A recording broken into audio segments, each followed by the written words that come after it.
here to talk about hunting Heisenbugs, and these are kind of like, it's kind of the Impressionism school of software engineering.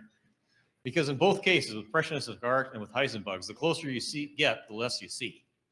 And in the case of Impressionistic art, I guess that's the intention. In the case of Heisenbugs, that's frequently considered a problem. And so we'll talk today about ways of solving it. Now, this is still very much more an art than a science, but we should at least get some techniques that may be helpful to you. Okay, we'll go through a few topics here. Of course, one important thing at the very end, if hunting Heisenbugs is great, but avoiding them is even better. So, Heisenbugs at one time in my life, like 30 years ago, were horrible life-changing experiences, but, after a while, you kind of get used to them. And so, Tuesday, right? What Heisenbug do we have today? Large fleets are actually pretty good at detecting Heisenbugs. This is something that's just straight mathematics, but it can be surprising sometimes. If we have a 100,000 or 10,000 year bug, that's 100 hours on a million system fleet. All right. So if we have a 10,000 year bug, it's happening every 100 hours on a million system fleet. I'm not allowed to tell you how many systems my employer operates, but I'm allowed to tell you that it's at least 1 million.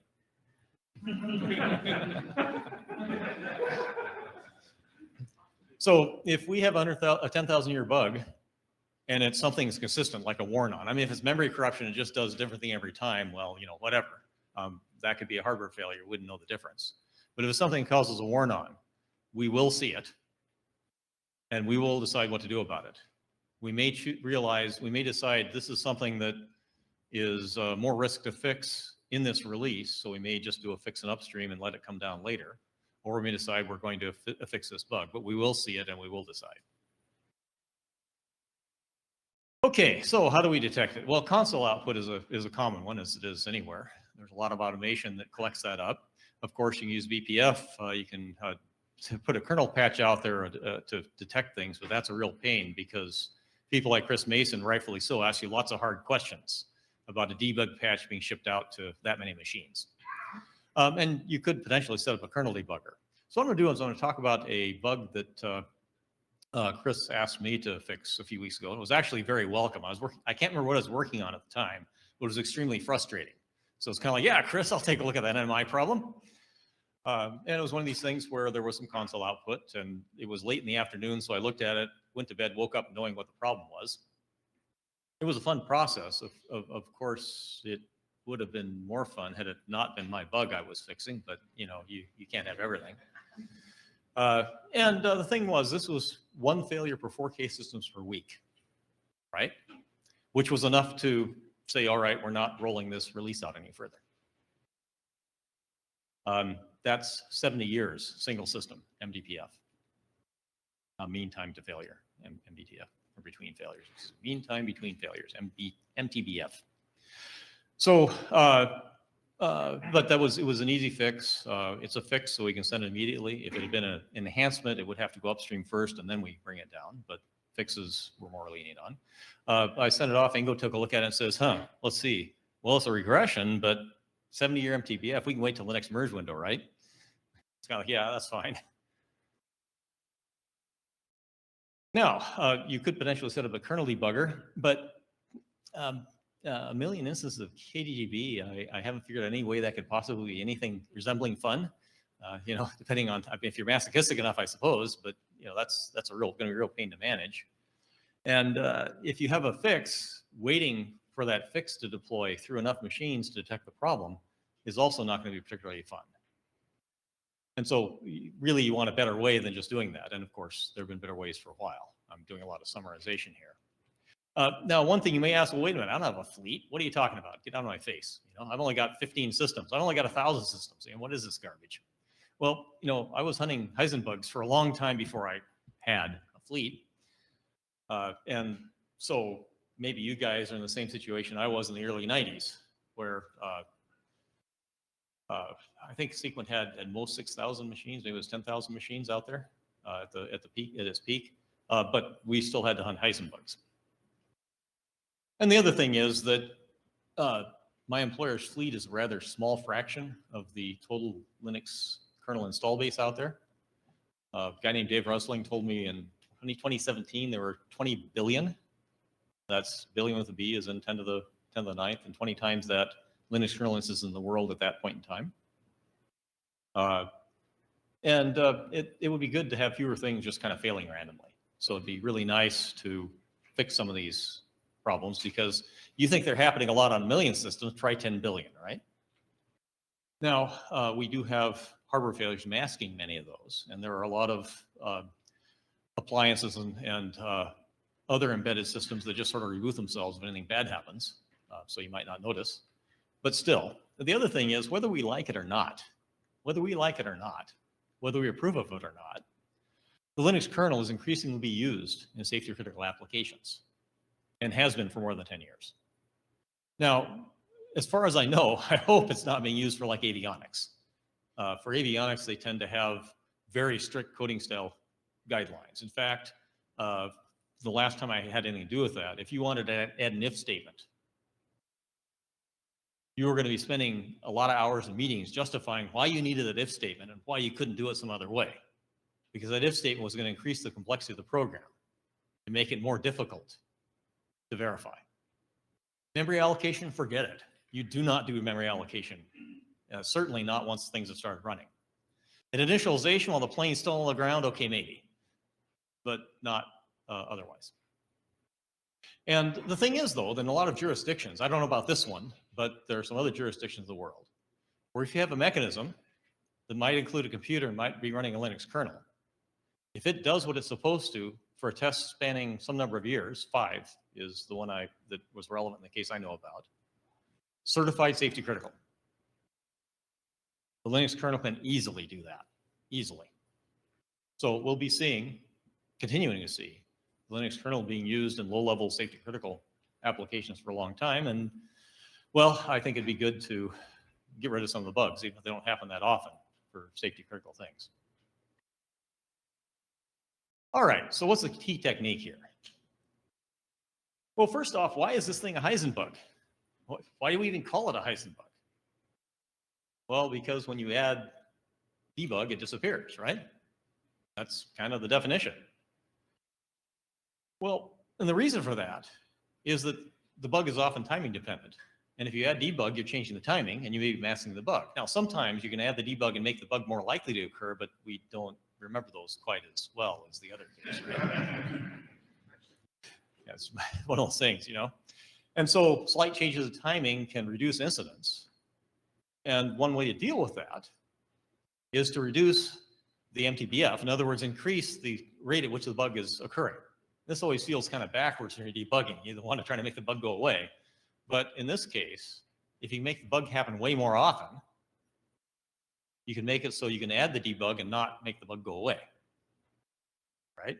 So figure out why it's happening, make that happen more often. Well, okay, well, how do you do that? And there's another motivation for this. And in my case, for my current job, you'd like to be able to run a small test on a small number of machines, like maybe a 1-week test on 50 machines, and have some assurance that you've gotten rid of a lot of the bugs that would be seen on 1 million machines. All right, that'd be convenient. Well, if you do the math, that means that the MTBF on the test machines had better be 6 orders of magnitude smaller than the MTBF on the production fleet. 6 orders of magnitude. The funny thing is, many cases that's easy to do. Not always. I mean, sometimes life is hard. I'm sorry, this is more an art than a science. But there are cases where you can do some fairly simple things and get many orders of magnitude decrease in MTBF, and thus turn the Heisenbug into not a Heisenbug. We'll talk about a few. Okay, so how do we really do this? I've been giving the sales pitch up to now. Let's get some real stuff or something. What we're going to do is we're going to leverage the philosophy of my old high school track and cross country coach way back in the day. And our practice sessions were tough, right?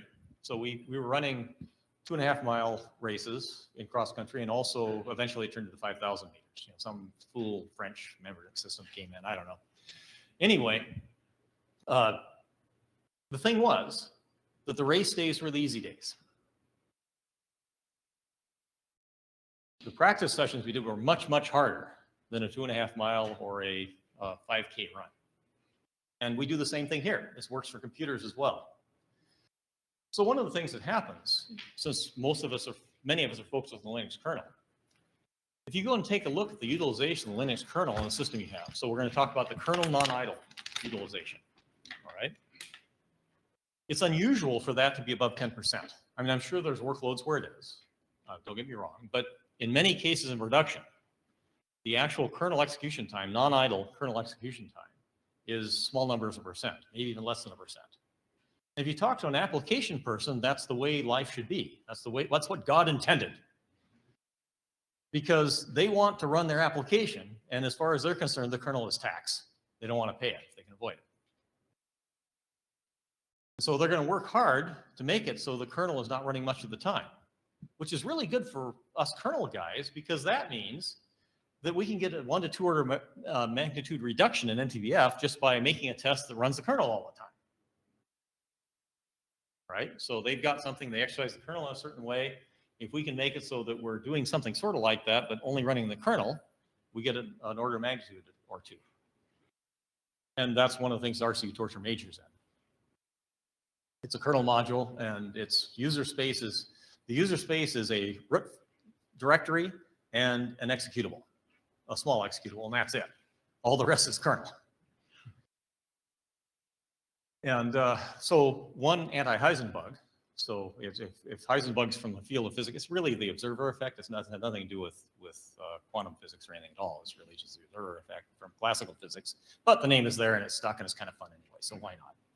So if we're going to have Heisenbugs, we got those from the field of physics, whether classical physics observer effect or real Heisenberg Uncertainty Principle Heisenbugs, doesn't matter. Either way, we're going to have physics give us an anti-heisenbug, all right? And one of them is to increase the workload intensity. We increase the intensity of the workload, and what that means is going to vary depending on the workload. But if we increase the intensity, we'll decrease the MTBF, and we may get to a point where we can actually put debug in and have the thing not go away. In the case of chasing bugs in the kernel, just make it so the machine's running nothing but the kernel, hammer it hard, make it only run the kernel, and you should get an order of magnitude or 2. So this is kind of a special case of testing suspicious subsystems in isolation. In this case, the suspicious subsystem is the entire kernel. But you can do better than that. You can focus on parts of the kernel. You can also sometimes just configure the application so that the work it's doing is trivialized. Maybe it's doing some huge database stuff with massive disks. Okay, we'll make it use an in-memory file system and have a very small database. Maybe that'll work, right? And then you get that stuff. Now, at that point, you lose the disk I/O. But again, based on the workload, you can look at what the suspicious stuff is and try to focus on that. One thing you do is take traces from the application and have a tool that just runs those traces against the kernel, presumably using a lot less CPU time than the application did. And that's one way of increasing intensity. One thing is to run more CPUs than you would in production, have more memory, do more I/O. There's a bunch of stuff depending on what things, where are the failures happening? Are your failures funny SMP things with CPUs? Maybe add more CPUs. Maybe add more sockets. Sockets increase latency, all right? Okay, so the key thing is you want to ask yourself, what's caused trouble in the past? Now, this is backwards looking. We'll get to the forward looking a little bit, but let's start by looking back, do the easy thing. What's caused trouble in the past? And your anti-heisenbug in this case is look for and promote trouble. Again, this is kind of a counterintuitive. You're debugging, you want things to work right. But to get past this phase, you have to do it backwards and make it worse. And you make it so bad that your debug actually does something for you, right? The other thing about this is that if you can make it more intense and make it happen more often, when you find a fix, you don't have to run anywhere near as long to have some confidence that fix actually is changing the behavior, maybe even really fixing it. Statistically, of course, it's not possible to prove that you fix the system. But you can get some level of confidence that you decrease the rate of occurrence by some number of orders of magnitude. This is the real world, after all. What can I say? Now, you got to be a little careful. When you increase the intensity, you also increase the number of delays normally. You got scheduler queue increases, you got more tasks maybe if you did that. If you cranked up the number of CPUs, you might have more lock contention. You might have memory contention. And there's these things you might run into soft lockups, RC CPU stall warnings, things like that, And if you're trying to trace a bug, having that tell you, by the way, you increase the intensity really high isn't really what you want. You can disable them. And that's one way to look at it. But let's first take a look at what this is doing, because it gives us another anti-heisenbug if we look at it properly. So this is in theory. This theory is really violently abstracted from anything in reality. We're assuming MM1Q, we're assuming kind of exponential arrivals. No matter how many people are in the queue, the chance of an arrival showing up is random. The servers get, the things that pull stuff off a queue happen randomly, totally random, just the exponential distribution. And there's only one queue. And the queue can be infinitely long. Other than that, it's perfectly realistic. And what you can do is, the reason theorists like this so well is it's got a really nice closed form solution. I mean, 3 pages of paper, you can derive it from almost nothing else, and that's wonderful. Probably fewer if you know math better than I do. But that's what you get. Okay, so on the bottom, we're looking at the utilization. How heavily it reuses the system. 1 says we're pushed it right against the wall, I can't do any more. 0 says we're doing nothing. And the latency is in terms of number of people ahead of you in line, kind of. Okay, so if 0, there's nobody there. So if you show up, you're the first one in line, guaranteed. 0 people ahead of you in line. At the far end, if they're just being slammed, everybody's ahead of you in line. Except that there's an infinite number of people. So this looks kind of exponential. We should be so lucky. You see, an exponential curve doesn't go to infinity until you go to infinity. This thing goes to infinity at 1.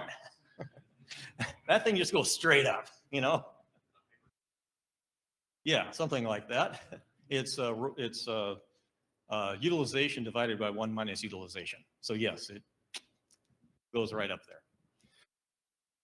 Okay. Yeah, so the latency blows up at full utilization. This is a little bit unrealistic. This is theory, so we can do a little bit better than that. We can, if we add a k at the end and say that our queue can be at most a certain length, and if somebody shows up and the queue's full, we throw them away. This is kind of like a hospital. You only got so many beds. Sorry. I'm sorry, that's the way the world works. I didn't say you had to like it.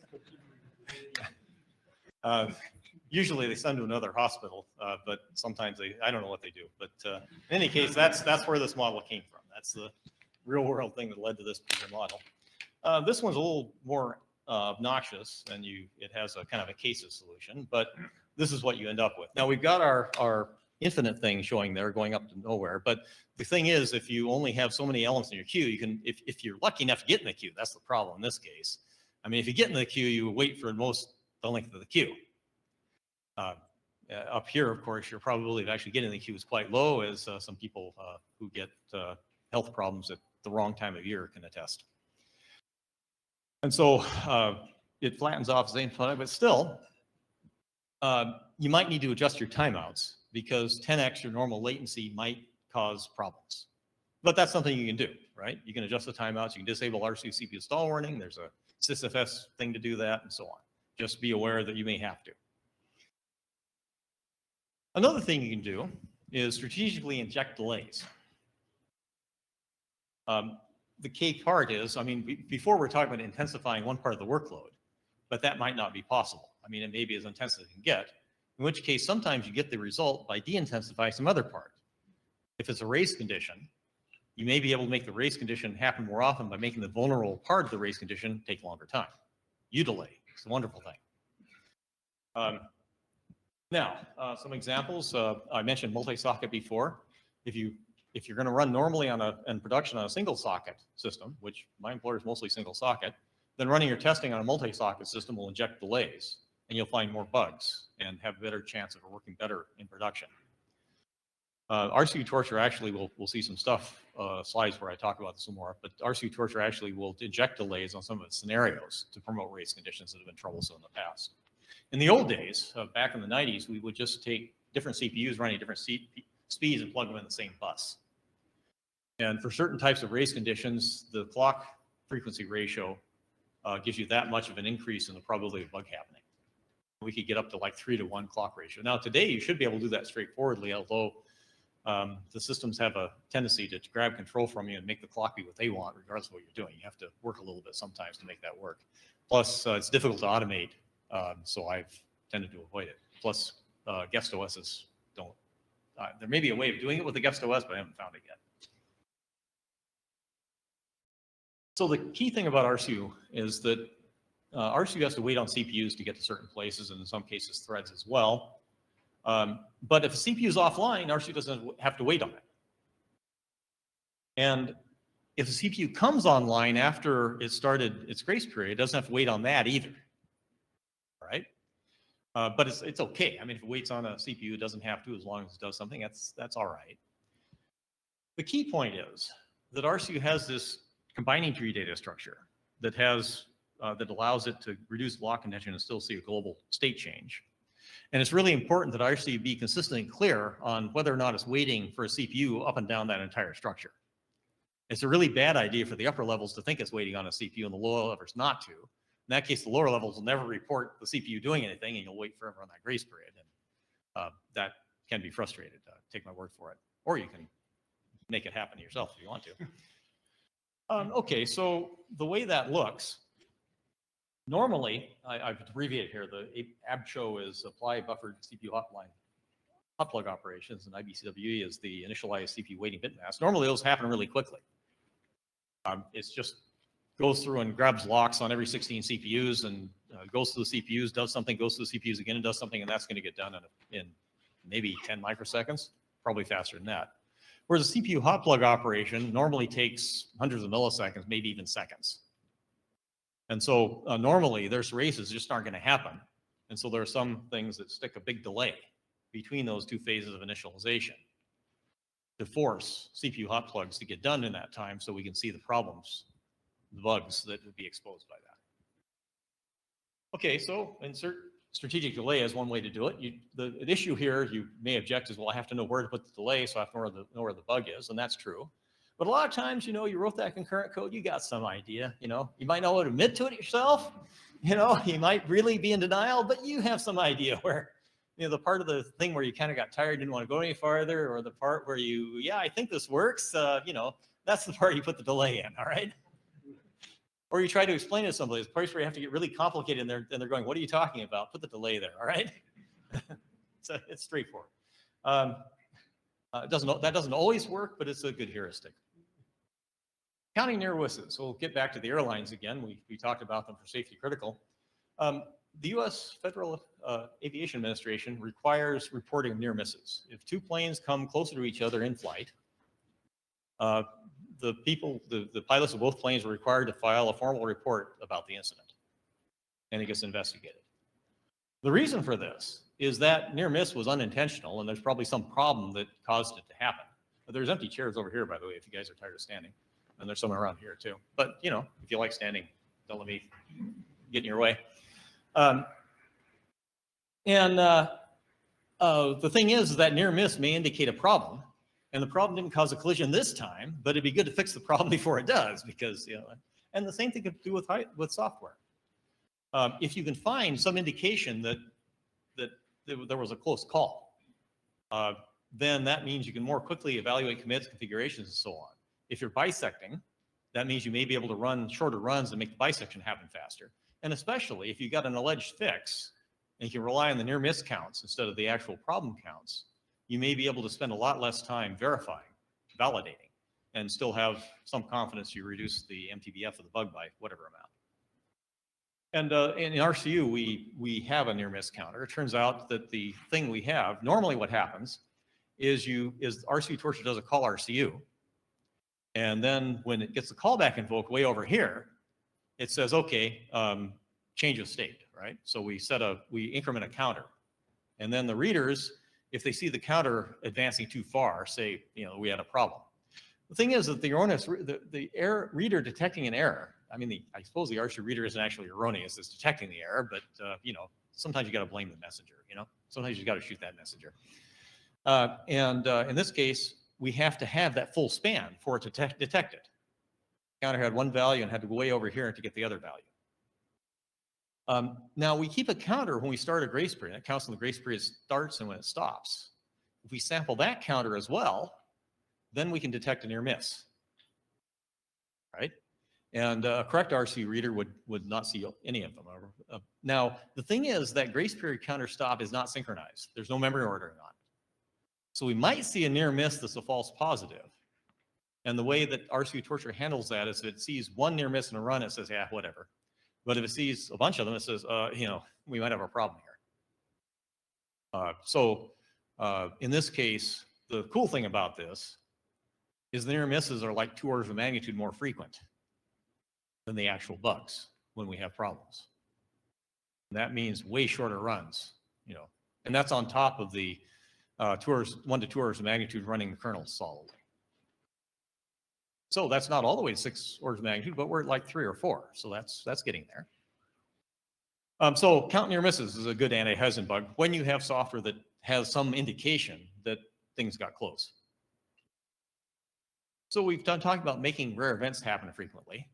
We'll look at utilization. We'll go through a few other ways. And then at the end, we'll look at the nuclear option. Okay, this is the same queue we had before, the finite one that didn't blow up to infinity, but just came to the things. And we got a state transition showing we're going from one state to another. And what's happening is the queue is growing in length.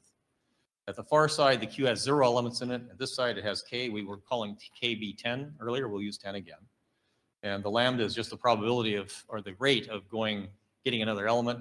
The mu is the rate of removing an element for a queue. All right, and why bother? Because we're going to plot probabilities of being in those states. So now you know what the states are.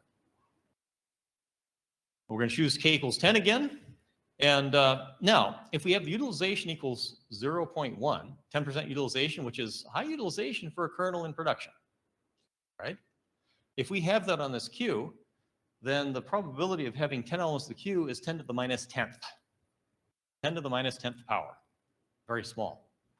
If we can increase the utilization to 90%, 0.9, we get 9 orders of magnitude increase in the odds of being in that state. 9 orders of magnitude. All right? Again, this is kind of theoretical, but the effect is real. Now, how many queues do we have in the kernel? Well, the networking guys have lots of them. I've got some for callbacks, but RC doesn't care how many callbacks are in the queue, really. So, but it's not the only thing there, all right? So, again, an anti-heisenbug, that was kind of a double take there. Anti-heisenbug is swamp your queues, but it's not just queues. This applies more broadly than just queues. It applies to anything that has a probability distribution, kind of like what I showed. So let's go back to 1993.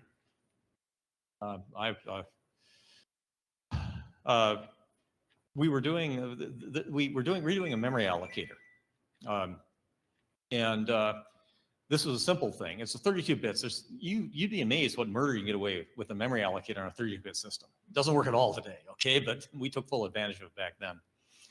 And it was similar, though. We had per CPU caches, and we wanted to work hard to make sure that you normally just went to the per CPU caches, then as now. We had a global cache, and when we added NUMA in the mid-90s, we had per node caches as well.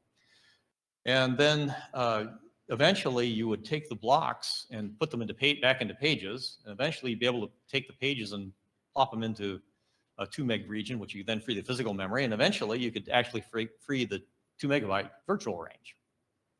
We worked really hard to make sure the system stayed way over there. Really hard. All right. And this is actually a similar structure to that queue, right? You have a really high probability of being over there, a low probability of being over here, you move up and down. I mean, the state space of a memory allocator is much more complicated. You got stuff going around there, but you can kind of project it onto this simpler diagram if you want to. And that turns out to be useful in this case, or would have been useful had I realized it in the mid-90s. So we had the big thing for Sequent in the mid-90s was shared disks for availability. So we'd have 2 servers. We'd fiber channel to connect so that each of them had access to the SCSI chains of disks. And the reason the memory allocator came in there because we were doing a distributed lock manager that was used for a certain database, so we could run a distributed database. And the nice thing was that if you lost a database server, you still had access to all the data. Of course, if you have something like this where you have things going down, you want to test the failure mode fairly often because otherwise it won't work when you need it. But for some reason, one of our customers objected to that happening on their system every evening. Right? Fortunately, it was right after backups completed rather than before. Okay. And okay, so what do? We send them a debug kernel, right? They were happy with that because that suppressed the error. We were somewhat worried it might show up in other places, other customers, maybe not, maybe before backups rather than after. So we figured we better take a look. So of course, then as now, you send a crash dump, right? You guys still do that. You distros, you guys work in distros, you still get crash dumps from users, right? Sometimes, maybe. Okay, maybe not. Anyway, that was what we did back then. The problem was this crash dump was a total disaster. I mean, normally if you get a stack trace, you expect a couple things. You expect the stack trace to actually have some functions in it. And you'd also like the function at one point in the stack to be calling the function at another point of stack in case there do happen to be two functions in the stack trace. These crash dumps did not have that property. It was just a total disaster. It's like, I'm not sure what happened here, but it isn't what we wanted. So what we did was we replicated their workload as best we could. Various legal things meant they couldn't just give us their workload. So we had to fake it as best we could based on the description of it. And eventually, after some weeks, we got to where we could reproduce the problem in like 5 to 27 hours of running this thing. They managed to make it like that every night. And it took us 5 to 27 hours. The problem with that is it was take a long time to test an alleged fix. Like tens of times longer. It was taking many, many weeks for that to happen. And finally, what happened is that we were getting a lot of stack traces of this thing, and the lines are just very visible. I clearly need to upgrade this. The arrowheads have lines going backwards from them, believe it or not. And eventually, we got a stack trace that had two functions in it, where one function called the other one. Yeah, yay, that's right. And that unfortunately, I figured my code. Can't have everything, And it was this code, and this is kind of a reconstruction from memory. There's several reasons for being a reconstruction from memory. I'm still not allowed to look at that code for legal reasons. Those of you remembering the events of 2003 will know why. Anyway, it's one of these things where memory is scarce on 32 bits, so you don't align the 2 megabyte sections at 2 megabyte boundaries. So you have the case where you might have the little yellow arrow there between 6 MB and 8 MB. And if you divide that by 2 megabytes, you'll end up with the wrong element of the array, one element of the array for each region of memory.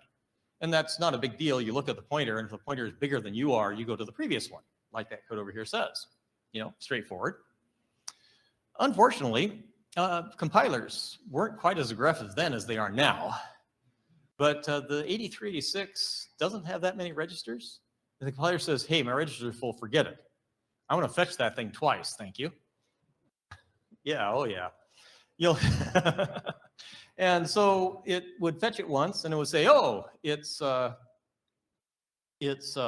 non-zero. So I go look at the other part of that if statement. Now it's null, right? Oh, that's less. Great, I'm in the right place. And life went downhill very quickly after that, and it totally accounted for the total memory just being trashed, which is why our crash dumps weren't doing us any good. In Linux kernel, use as any fix, you make that be a read once. Tell the compiler, get your hands off this thing. You don't know what you're talking about. Now, the problem is that we just used a volatile tag on the variable for that. But this is a rare event, and the trick was to make the reproducer make that happen all the time. In other words, to kill the fast path. Okay, and that wasn't too hard to do. I wrote a focus test. It's probably some of the most involved parallel code I've ever written, but it was, it made it get down to where it was like every 12 minutes. So we had 3 things were happening. The existing test didn't find the thing. So as far as we know, the MPBF was infinite. Based on past experience, a lot of systems, but it handled a lot of different things. It found a lot of bugs of various kinds, just not this one. The stress test that we developed based on the user workload was 5 to 27 hours. It was based on the customer workload. It had a few large systems.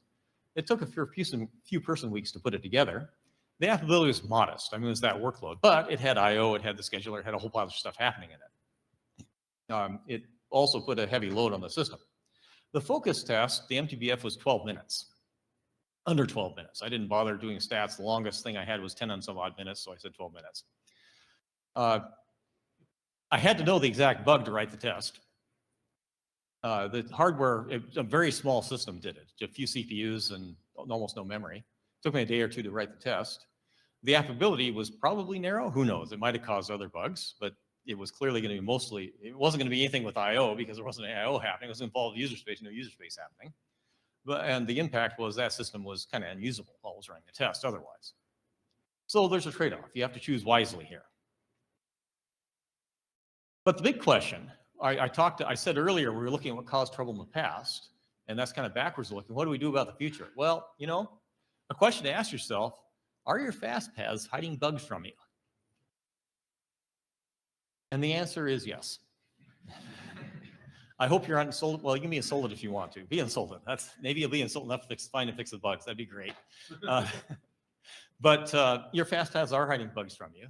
And so one of the things in testing is to make those fast paths not happen. Of course, you might object that, so that's a Heisenbug. De-emphasize your fast path. Make fast path not happen. One objection is, okay, what's happening with performance and scalability when I'm doing that? And the answer is bad things. Okay? But this is a test. Besides which, you've got some workarounds. You can run on smaller systems. There's some stuff I do for RCU testing that Jan Horn said nice things about. I don't know if he's on any bugs with it, but he said nice things about it. That's restricted to 4 CPUs for that reason. You can accept massive contention. In some cases, that just, you don't care. You let the system run and eventually you kill it, and that's fine. The other thing you can do, surprisingly enough, is run code developed for old systems on new highly integrated systems. And the reason that works, in 2008, the system I was using had 4 sockets, 16 CPUs, and about 100 nanosecond compare exchange latency. You know, a single cast took about 100 nanoseconds to get a cache line from one CPU to another and back. In 2017, I had 56 CPUs in a socket, and that got me about the same latency for more than 3 times as many CPUs, which is not bad when you think about it. In 2017, the same system, if you used four of the sockets on the same board, you're at about 400 nanoseconds. And today, there's a system that I got some time on that for that same number of CPUs is only on 2 sockets, and it gets 150 nanoseconds, almost 3 times better latency for the same number of CPUs. So it's also quite possible the fast paths we wrote 10 or 20 years ago aren't really needed today, or aren't needed as much. And it's also maybe that the contention that would have killed you in 2007 might be tolerable today, at least in a test system. The other side of that argument is the systems are getting bigger, so we may take it back in the shorts with more CPUs and more sockets. An 8-socket system of this size would probably have pretty nasty latencies. Of course, it would have a lot of CPUs. So newer systems handle contention better, so you may be able to just get away with disabling your fast path and not having bad things happening. I'm running out of time here, so I'll skip that. There's a bunch of other rare events that could happen. I'm not going to belabor them. But the key thing here, the big point is, if you have one rare event you make happen more often, you get a certain reduction in MTBF, a certain number of orders of magnitude. If you make 2 of them happen more often, it's multiplicative. So if you do 2 sets of 3 orders of magnitude reduction, you get 6 orders of magnitude, potentially, theoretically. I mean, in real life, bugs can do whatever they want. Okay? But statistically, they sometimes are well behaved in some ways anyway. And this is something to try and might get you something useful. So an anti-heisenbug is to do your testing and compare and combine the rare events so they're happening all the time. If you have to choose, there's a lot of rare events out there, right? Choose the ones that have been causing the most trouble, or the ones that have had the most development most recently on is another one. A detect, then instrument. One of the problems you had the instrumentation, and that changed the timing. Well, a trick is if you have something like an RC CPU stall warning that detects the problem, puts the instrumentation in the beginning of the RC CPU stall warning. In theory, that doesn't affect the MTBF of the bug. I mean, yeah, you can have code side changes and it can still, but you've got at least some chance, right? So if we look just at the initialization before, if we spread out a cartoon of the full grace period, we initialize the grace period and we repeatedly do a forced quiescent state operation, which looks for idle CPUs and occasionally whack CPU over the head and Lisp help. And then after the while, we get done and we clean up after the grace period, and then we start another grace period or don't, depending on whether one's needed. Except that a few years ago, we just kind of got stuck there. It would go along and the task would be waiting. It hadn't woke it up. It had a 3-second timer or 3 millisecond timer. The timer hadn't fired, and what's going on? This was like hundreds of hours. I don't know what the MTBF. I know that it was at least high hundreds of hours. And if I added debugging, it got worse. So it took me a year to go around and look, do configuration changes and futz around with things and change boot parameters and so on. But I got the MTBF down to 300 hours, which was sort of reasonable. But I still, if I added debugging, it went away completely still. And the thing was, the RC CPU stall warning that detected it, suddenly it got better and went ahead after that. The actual warning code itself kicked the thing and made it happen. So the trick was to, again, put the debug in the RC CPU stall warning at the beginning, and then we could dump out the state and find the bug. In this case, what we did was we said, hey, this timer, it was in timeouts, timeout interruptibles, scheduled timeout interruptible. There we are. I might get it right one of these years. I might not have got it right then, but you can check. Basically, if the timer took at least 8 seconds and it took 3 times longer than it was supposed to, we said, all right, let's go dump the state. And then that's obviously heuristic, but it was good enough in this case. And this bug was due to an interaction between timer, CPU hot plug, and RCU. We've got one going on right now that might be somehow between work queues and RCU. Maybe somebody else is abusing work queues. We're not sure yet. But we use the same technique work today. Oh, well, not today. It was a few days ago. Okay, so the thing is, if you add the debug afterwards, that does not increase your MTBF. And so an anti-heisenbug is, instead of just putting debug in the system, have some way of detecting the error and put the debug in then. Crash dumps are a special case of this, so very important how you use one. And in the white box, I'm going to skip that. Let's check your memory here. What's better than being proficient at hunting Heisenbugs? Very good. Yeah, somebody got memory or just is able to figure it out. Yeah, not having Heisenbugs in the first place. All right. And there's some ways to do that. They aren't, they're kind of, this is kind of like your vegetables, eat your vegetables kind of stuff, all right? But, eat your vegetables, you'll feel better, all right?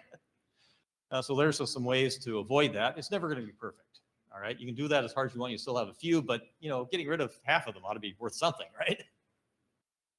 And so the other anti-heisenbug is don't randomly hack concurrent code, okay? I mean, if you really want to, fine, but, accept the consequences. Okay, so there's some things we've talked about. There's no silver bullet. This is not a science, but there's a lot of useful techniques, and hopefully some of these will help you. They've helped me in the past many times. With that, we got a little bit of time for questions. Yeah, we got one over there. Throw that man a catch box. Quick, before he gets away. Throw him 2 catch boxes. Let's see if we can catch 2 of them. So you mentioned currency first design. What are some good resources on reading that, especially for operating systems? The Linux kernel mailing list has a lot of some fairly acerbically worded discussions of how to do that. Oh, you got a hand next to you. Why don't you give him the catch box? Maybe he's got a good answer. TLA plus. So Leslie Okay. Lamport's TLA was something that actually got used for the current outstanding glibc pre-thread convar concurrency Okay. bug. Let me summarize that quickly. Yeah. Basically, if formal verification applies Yes. to your problem, You can do a reduced version. yeah. So right there, verification if applicable. Yeah. Okay. The problem, and it works really well. There's also the Linux kernel memory model has some of the same problems. It's less powerful, but it's easier to use. Okay. You can just put C code into it. TLA, you have to work at it a bit. On the other hand, the queued spin locks in the Linux kernel were actually verified with TLA, and they found some bugs and fixed them as a result. But the other thing is just understand what the concurrency things are, follow designs, all that stuff. Okay, other questions? That was a good question, by the way, and good follow-up. Yeah. So when you're hunting a Heisenbug, and it's a very rare event, how do you know that when you start adding instrumentation or something else that you're still, or increasing the load, that you're still chasing the same bug? You might not be. Yeah. And then be careful, it's the real world out there. And I think they mentioned, what was the initial? It was 1 instance per 4K of machines for a week. Yep. How do you know it wasn't just alpha particles causing you? Because the alpha particles wouldn't have said warn on once on this particular line of code all the time. But you're right. If you have a Heisenbug that's just like a memory corruption error, it's going to be really hard to determine it's the same one. But again, there's no silver bullet. Thinking of all the laptops in Oh, yeah. Yeah, all the consumer devices. More questions? So before Yeah. I got involved with kernel development, we had this like in Rust, in the Rust world, we had this nice library that we developed to. We had this concurrent code. We have this library where you just take a test written in Rust using your code, and then it runs all of the permutations Mhm. to see if it can find any bugs. Yeah. That's Do we have that's an anything like excellent that in the technique. kernel? I don't have something like that in the kernel, but there's a funny data structure that's used to track RC callbacks. And I pulled that code into user space, filled out stubs for all the kernel functions I was calling, and just did exhaustive testing based on the state of the queue. I would run the functions and verify they came out the way I expected. We should probably use that more often than we do, to your point. White box testing. I wish I could remember the name. I was talking to somebody at Kernel Recipes, and they were doing exactly that for a bug. They had a state that was legal, but rare, and the bug would happen after that. And so they cheated, initialized the data structure to that, and then let the bug happen. But yeah, that's white box testing is an excellent technique. Yeah, and especially useful if you can, get it into the language itself, or like at least run code written in the language instead of having to convert it This to. wouldn't happen to be a paid advertisement for us now, would it? Sorry, I couldn't resist. I'm sure you can do the same thing in other languages. Just might be. The question is if anybody has done it. In some ways, yeah. Other questions? I think we probably, yeah. I've used up the next person's time a little bit. I apologize for that. But the handing out.